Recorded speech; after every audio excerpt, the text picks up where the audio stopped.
In this ultimate Skyrim crafting guide, I'm going to show you how to master every type of crafting in the game. I'll be including enchanting, alchemy, smithing, and cooking. And by the end of the video, you're going to know how to take full advantage of all of these features to massively power up your character. Anyway, I'm not a fan of too much fluff, so let's get straight into it with enchanting. Why bother with enchanting? Well, basically because it's going to make your character more powerful. Significantly so in some cases. Your weapons are going to hit harder and apply special effects, and your armour and jewellery will offer you greater protection as well as a wide range of other useful bonuses.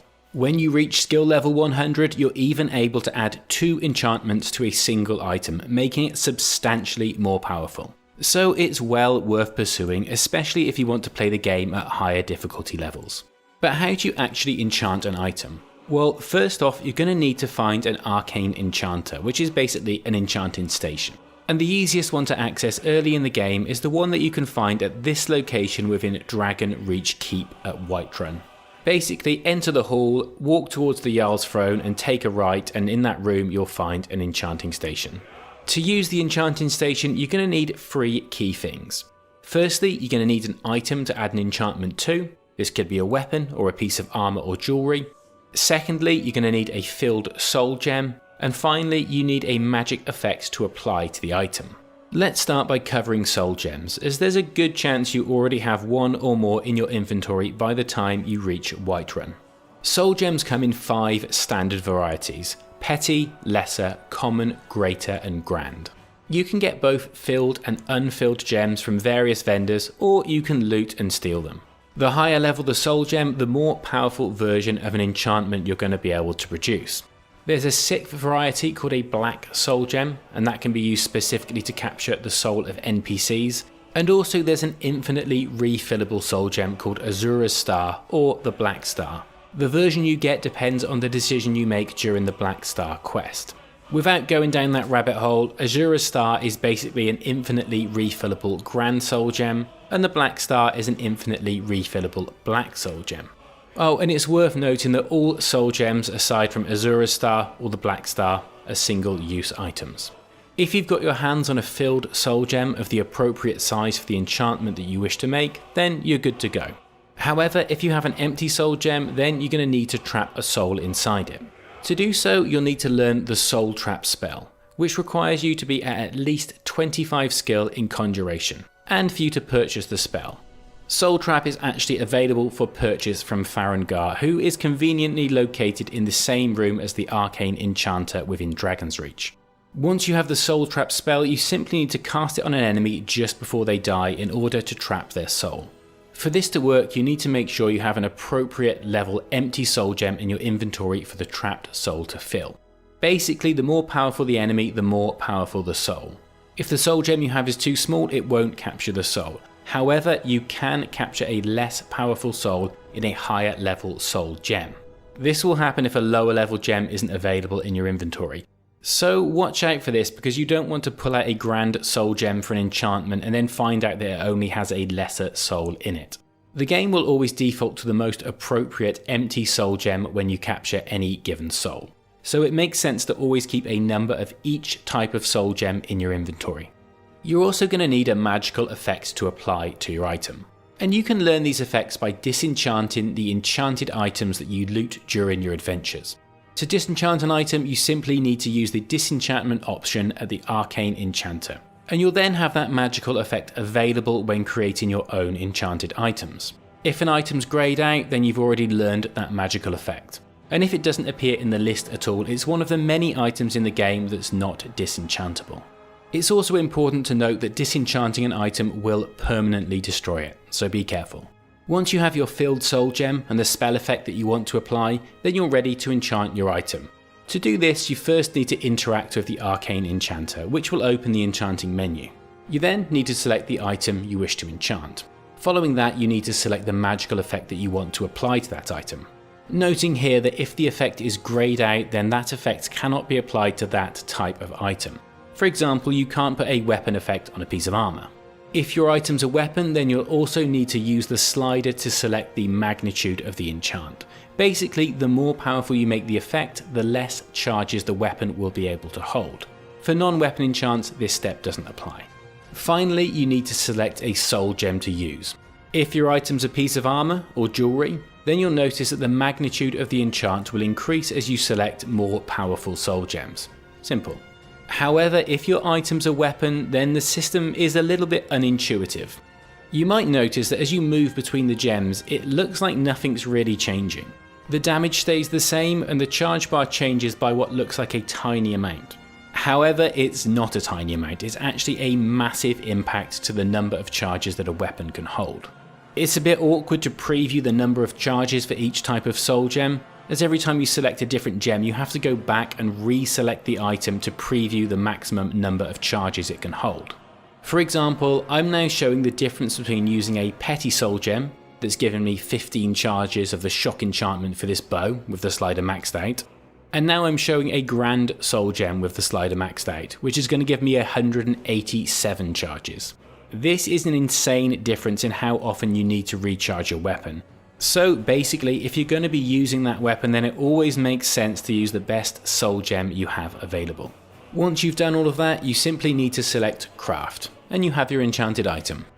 Now let's look at how to level your enchanting skill. Well, it's actually very simple. You just need to enchant and disenchant items, as well as using soul gems to recharge your enchanted items.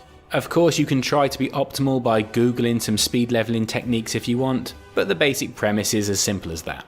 Now if you're wondering whether it's actually worth leveling your enchanting skill all the way to 100, then the answer is yes. For every level you gain in enchanting skill, you're able to produce more powerful enchantments for your items. And this scales up to make your enchants 25% more effective at level 100. You'll also unlock a number of perks that greatly improve your enchanting ability, eventually even giving you the ability to put 2 enchantments on a single item, which is incredibly powerful. Rather than going through every single perk, I'll put the information on screen now so that you can pause and review it at your own pace. Using your enchanted items is very simple. Weapon enchants will activate when you hit an enemy, and armour enchantments will be permanently active. The most important thing to know is that every time you swing your weapon and hit an enemy, you're going to use up a charge. And when you run out of charges, you're going to need to top them up. This isn't the case for armour and jewellery, which never run out. To recharge an item, you'll once again be making use of filled soul gems. You simply need to select the weapon in your inventory, select recharge, and then choose which filled soul gem you want to use to recharge the weapon. A good tip here is to consider using up your smaller gems and saving your more powerful gems for enchanting purposes. And that's pretty much it for enchanting, so let's move on to alchemy. But before we do, did you know that alongside my substantial library of YouTube guides, I also offer beginner-friendly walkthroughs, downloadable written guides to have by your side while playing, and private Discord access where you can ask me questions directly. You can get all of this and more by joining the Vress Games Patreon. And as a bonus, you'll be supporting a creator who's selling their own useful and relevant content instead of pushing random sponsorships. If that sounds good to you, then you can join today using the Patreon link in the description down below. Okay, so let's move on to alchemy. So why bother with alchemy? Well, the potions provided can actually have a massive impact on the strength of your character. Not only can they restore health, magicka and stamina, but they can also enhance the damage of your weapons, provide powerful offensive and defensive buffs, and offer a whole range of other utilities and special effects. This is all particularly useful if you want to play at the higher difficulty levels, especially if you pair alchemy with enchanting to make your weapons and defensive capabilities even more powerful. Finally, alchemy can actually make you quite a bit of gold by just throwing some ingredients together into a potion and selling that rather than selling those ingredients individually. Oh, and just to note, I'm going to be using the term potion to basically cover both potions and poisons, as the process is exactly the same for both. So how do you actually make potions? Well, firstly you need to find an alchemy lab, and in the early game I'd recommend using the one located at Dragon's Reach Keep in Whiterun. Basically just run towards the Jarl's throne and take a right into Farengar's room to find it. My reasoning for this is that you need to go there anyway as part of the main quest. The door is never locked as it will be for some other locations, and is conveniently located right next to an enchanting station, which makes it a good place to progress both skills together. Then you're going to need to interact with the alchemy lab in order to open up the alchemy window. And from here you simply need to select up to 3 ingredients to combine and press craft. That's how you make a potion. But how do you know which ingredients to use? Well, every ingredient in Skyrim has 4 effects. And when you first find an ingredient, all of those effects are going to be listed as unknown, as you can see here. Now there are two primary ways to discover the effects of an ingredient. Firstly, you can consume an ingredient to discover its first effect. And if you unlock the Experimenter perk, you can actually discover all of its effects in this way. We'll talk more about perks later in the video.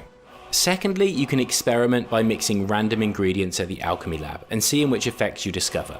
However, to discover the effects of an ingredient, you need to be successful in making a potion. And to be successful in making a potion, at least 2 of the ingredients that you combine must share an effect. If the ingredients don't share an effect, then you'll get a message saying potion creation failed. You won't discover any effects, and the ingredients will also be consumed.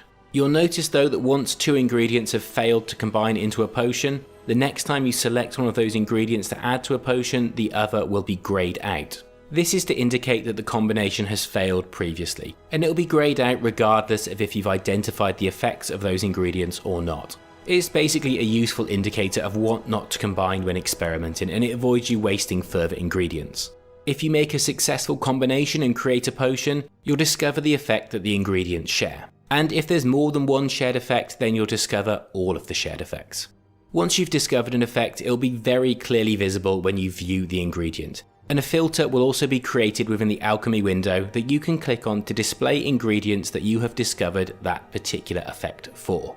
So now that you understand how to make potions, you can basically take it in 2 directions. Firstly, you could be really purist about it and experiment until you discover the effects of every ingredient. If you want to go that way, then there are some clues in the game as to which ingredients to combine. For example, there are written recipes that you can find on your adventures or from talking to certain NPCs. And you can also look at which ingredients grow close to one another, or that are placed together on the shelves in shops, as this will usually indicate that they share some effects. However, there is going to be plenty of trial and error involved. Alternatively, you could just Google all of the different combinations if you don't fancy going down the experimentation route. That's up to you. It's one thing to know how to make potions, but to really maximize the quality of your potions, you're going to need to level your alchemy skill. For every skill level you gain in alchemy, your potions will become more effective, scaling up to 50% more effective when you reach level 100. An enormous boost when you think about, for example, the additional healing or damage that would provide. You also gain access to a number of perks that greatly increase the strength of your potions, enable you to discover more effects when consuming ingredients, and remove the negative effects from the potions you create, as well as a number of other benefits. I'll put them all up on the screen now so you can pause and review them at your own pace. How do you level your skill and unlock these perks? Well, it's simple. You basically need to make potions, and you also gain a very small amount of XP when you discover an effect when consuming an ingredient. It can be a bit of a slow process, but the benefits are worth the effort, especially if you're trying to play at higher difficulty settings. Finally, let's talk about where to find ingredients. The simple answer is you find them everywhere, and my main tip for a new player is just to loot every ingredient you come across. This way you can level alchemy naturally as part of a normal playthrough. If you run out of storage, it's probably worth getting hold of a player house, as this will greatly increase your storage capacity. I'll put out a video on how to get player houses soon, and it will be in the same playlist as this video, so remember to subscribe if you're interested in that. Aside from just picking up everything you find, there are some quite simple things that you can do that will yield a large number of ingredients for minimal effort. I'll give you a few ideas to explore rather than an exhaustive list, otherwise this video would literally go on for hours. Firstly, if you're not above stealing, then you can visit the various alchemy shops across Skyrim and clear them out. Just don't get caught. The nice thing is, once you combine the ingredients into a potion, they no longer count as stolen goods, and therefore they can't be confiscated if you're arrested. Another idea that works well if you enjoy a picturesque hike is that you can wander along the main roads pretty much anywhere in Skyrim and come across a ton of flowers and herbs to pick. If you'd rather see a bit of combat whilst gathering your ingredients, you're going to find a large number of ingredients in certain types of dungeons. For example, any cave containing Falmer will likely be full of Chorus eggs, as well as the many mushrooms usually found in caves, and any Dwemer ruins will provide plenty of dwarven oil. There's also a whole bunch of ingredients that can be found in the College of Winterhold, though you will need to be a member of the Mages Guild if you want to gain access. Of course, if you have spare gold, you could also purchase ingredients from alchemy shops and general traders found in major cities, though I'd advise saving your gold for buying rarer ingredients only, rather than dumping it all on ingredients that are abundant. And finally, if you have the Hearth Fire DLC and you've built yourself a player house, you can even plant your own garden from which you can obtain ingredients. Hopefully that's enough to get you started. Before we move on to smithing, I am going to be a bit cheeky with a second plug for my Patreon, where you can gain access to exclusive beginner-friendly walkthroughs, downloadable written guides, and private Discord access where you can ask me questions directly. If you're interested, then you can find a link in the description down below. And again, this allows me to keep making free YouTube content like this without having to take random sponsorships to support the channel. Anyway, let's get into smithing.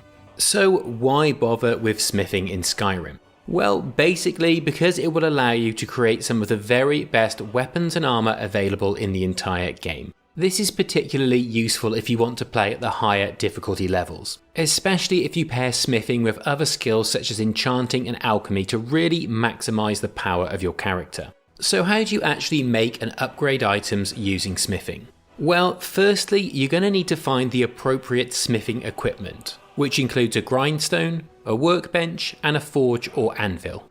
On top of this, you're also going to want access to a smelter and tanning rack in order to produce some of the base materials used in smithing.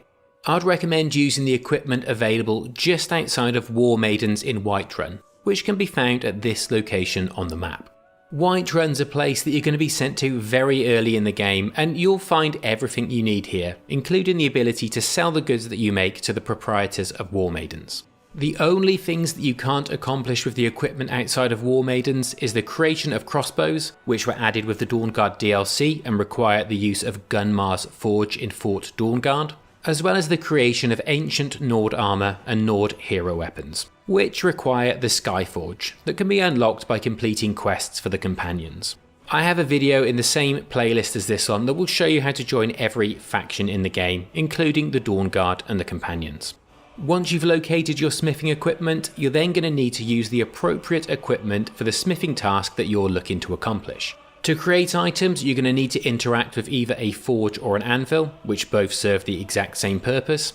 Then to improve weapons, you're going to need to use a grindstone, and to improve armour, you'll need to use a workbench. Additionally, to produce the base materials to achieve these tasks, you'll also need to use a tanning rack to turn hides into leather, and a smelter to turn raw ore into metal ingots. Let's go through the process of creating a new item. Firstly, you need to approach a forge or an anvil and interact with it, and this will open the smithing forge menu.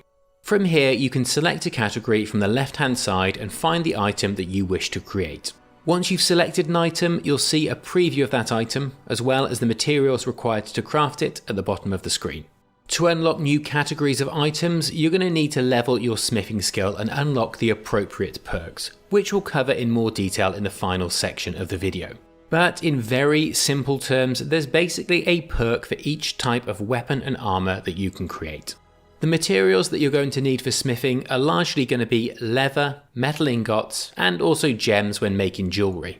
As mentioned previously, you can create leather at the tanning rack, and you do this by using animal pelts that you can collect from killing and looting wild animals. This is with the exception of netch leather, which was added in the Dragonborn DLC and doesn't actually require tanning. You can simply loot it from netches in an already usable form for smithing. The second key material that you're going to use in smithing is metal ingots, of which there are many different varieties that will enable crafting different types of weapons and armour. You can produce ingots at the smelter by using metal ores that you can mine all across Skyrim, as well as certain metals that you can loot from enemies and containers. Oh, and by the way, there's not actually any skill attached to tanning and smelting. Providing you have the appropriate raw materials, you'll be able to use the equipment to produce any variety of metal ingot or leather that you require for smithing. Finally, when creating jewellery, you're going to require gems, which can be found randomly when mining ore veins as well as through normal looting. Once you have all of the required materials, then you simply need to select Create, and you'll have your basic quality item. But how do you improve the item to its best possible quality? This is where the grindstone and workbench come in. The first thing to understand is that there are 6 levels of quality that you can upgrade to: Fine, Superior, Exquisite, Flawless, Epic, and Legendary. And your ability to upgrade weapons and armour to these qualities depends on your smithing skill level. As you can see from the information on screen, it can get slightly confusing in terms of how the perks that you can unlock from the smithing skill tree impact your ability to improve items. I'll try to summarise. Basically, when you unlock a perk, you'll not only be able to produce the associated type of weapons and armour, you'll also be able to improve that type of weapon or armour at a lower smithing skill level than you would without the perk. Let's use steel as an example. If you don't have the steel armour perk, well then firstly you won't be able to make steel armour, so you'd have to find it. And then to improve it to say flawless, you'd need 100 skill in smithing. Whereas if you have the steel perk unlocked, you can number 1, make the item yourself, and number 2, improve it to flawless quality at a smithing skill level of 57, which is far easier to get than 100. You may also have noticed that if you wanted to improve your steel item to epic without the perk, then you wouldn't be able to, as the max smithing skill is 100, and this would require a skill of 134. Now, strictly speaking, you could use fortify smithing equipment and potions to achieve this without unlocking the steel perk, but the most simple solution is to unlock the perk and then be able to improve the steel item to epic quality at smithing level 74. As you can see on the screen, each time you improve a weapon, it's going to deal more damage, and each time you improve a piece of armour, it will offer you more protection, with chest armour receiving a larger boost for each improvement than all other pieces of armour. To actually make an improvement to an item, you simply need to approach the grindstone in the case of a weapon, or the workbench in the case of a piece of armour. Then, providing that you have the required materials for the improvement, which will be shown at the bottom of the screen, you'll then be able to select craft and the improvement will be made to your item. Oh, and one final thing to note regarding improving items is that while smithing allows you to create jewellery, it doesn't allow you to improve jewellery like it does with weapons and armour. So you now know how to make and improve items using smithing. But how do you level your smithing skill and unlock the perks that will enable you to create the very best items available? Well, leveling your smithing skill is actually very simple. All you need to do is create and improve items. The typical way of doing this as quickly and simply as possible is to craft large numbers of cheap items, such as iron daggers. As you can see on the screen, as you level your smithing skill, you'll be able to unlock new perks in the smithing perk tree. And these perks allow you to create new types of weapons and armour. Broadly speaking, the right side of the perk trees unlocks the various tiers of heavy armour, as well as a number of different types of weapon, and the left side unlocks light armour, as well as the remaining weapon types. I say broadly speaking, as you do get access to some mid-quality heavy armour on the left side through the advanced armours perk. It's also worth noting that while the right side offers stronger craftable weapons in the base game, with both ebony and daedric weapons being stronger than glass weapons, if you have the Dawnguard DLC installed, you'll actually be able to unlock the ability to craft Dragonborn weapons. And this is due to the changes that the DLC made to the final perk in the tree. This perk is accessible from either side of the perk tree, and in the base game it allows you to craft both light and heavy varieties of Dragonborn armour. However, with Dawnguard installed, it will also allow you to produce Dragonborn weapons. Now, Dragonborn weapons are stronger than both ebony and daedric weapons, meaning that if you have Dawnguard installed, then you're going to be able to create the very best craftable weapons regardless of which side of the perk tree you go for. Finally, you may have noticed there's also this lonely perk in the middle that allows you to improve magic items, meaning an item that has an enchantment on it. And that's pretty much everything you need to know about smithing, so let's finish this video off with a very quick summary of cooking, which is really just a small additional feature rather than a fully fledged skill like enchanting, alchemy or smithing. However, it does have its uses. Why bother with cooking in the first place? Well, it offers a number of beneficial effects to your health, stamina and magicka, including regeneration and fortify effects that can easily be the difference between life and death in combat. And this of course makes cooking particularly useful at higher difficulty settings. The cooking process in Skyrim is very simple. You first need to find cooking equipment in the form of either a cooking spit or a cooking pot, and these can be found in many different locations in Skyrim. However, the easiest place to find them is typically at inns or within player houses. I have a separate guide on player houses that I'll link in the description for those interested. The second thing you're going to need is raw ingredients, which can be found pretty much everywhere. You'll find them growing in fields, in NPC shops and houses, in dungeons, when looting animals you've killed, and the list goes on. A good policy is to just loot every ingredient you find, storing them all in a player house if you start to run out of carry capacity. In particular, I'd advise you to loot every salt pile you find, as this ingredient features in a large number of recipes. Once you have your equipment and ingredients, the process is very simple. You just need to interact with the cooking station, select a recipe from the menu on the left hand side and press create. There's no skill attached to cooking, so you don't need to level it up in any way, and you'll start the game with every recipe already available to you. In fact, the only reason that you'd be missing a certain recipe is if you don't have the associated DLC installed. This is because a number of recipes were introduced with the Dragonborn and Herfire DLCs, as well as some in the Anniversary Edition. And that's pretty much it. If this guide has been helpful, then know that I have plenty more RPG guides available on my channel, so maybe consider subscribing for those. And if you'd like access to all of the bonus content that I've mentioned in this video, then you can join my Patreon by following the link in the description down below. Either way, thanks for watching, and I look forward to seeing you in the next one.